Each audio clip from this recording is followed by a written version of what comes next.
एक दिवस असाच एक प्रकार सांगतो. एक व्यक्ती होता, तो त्याच्या मुलाला म्हणतो, बाळा काय कर, मी 3 दिवस बाहेरगावी जाणार आहे, तर तू देवाची पूजा करून घे, देवाला नैवेद्य दाखव. तो म्हणतो ठीक आहे बाबा, मी असं करतो. एक दिवस तो त्या माणसाच्या पूजेला किती तास लागायचा? 1.5 तास लागायचा, कारण ते देवच एवढे होते. 25-30 देव नुसतेच, ते नुसतं भलताच बाजार मांडल्यासारखा. पण ते देव तसे.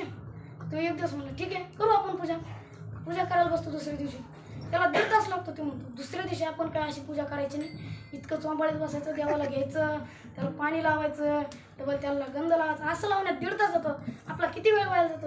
एवढ्या टायमात आपण काय काय खेळून येतो, गाव सगळं चक्कर मारून येतो. तर मग देव काय करतो, दुसऱ्या दिवशी देव उचलतो, बादलीत टाकतो. बादलीत टाकल्याच्या नंतर ती बादलीला दोरी बांधतो. विहीर जवळच होती, विहिरीत पशी नेतो. विहिरीत अशी बादली बुडी नेतो, त्याच्यात पाणी भरतो. ती वर खाली 2दा 3दा करतो. तो आता एखादी सगळे देव धुवून निघतो. मग ते जे हलके देव होते ते असे वर आले, ते तसेच खाली गेले, वर येऊन खाली गेले. म्हणजे जड लोखंडाचे देव होते ते तसे वर आले, बादलीत राहिले. ते वर आल्याच्या नंतर मग त्यांनी तेच देव घेतले, तसेच देव करत गेले. नाही गंध लावला ना, काही नाही. त्याचा वडील आले, बाळा केली का रे पूजा? हो बाबा केली ना, बघा ना. तर दाखवलं तर काय, त्याच्यातले अर्धे निम्मे देव गायबच. देव कुठे गेले ते म्हणून काय झालं, पहिल्या दिवशी मी चांगली पूजा केली, पण दुसऱ्या दिवशी पूजा करायला गेलो ते जर कंटाळा आला. बादलीत देव ठेवले, ते वर खाली केले. जे हलके देव होते ते वर आले, ते तसेच मरण पावले.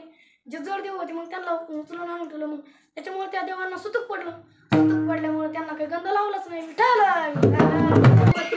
ते ताट उचललं. नामदेव महाराजांना देव म्हणाले, नामा कोणाला सांगू नको मी जेवलो म्हणून, नैवेद्य खाल्ला म्हणून कोणाला सांगू नको.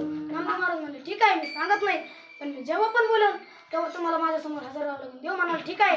तेव्हा देव गायब होऊन जातो, अदृश्य.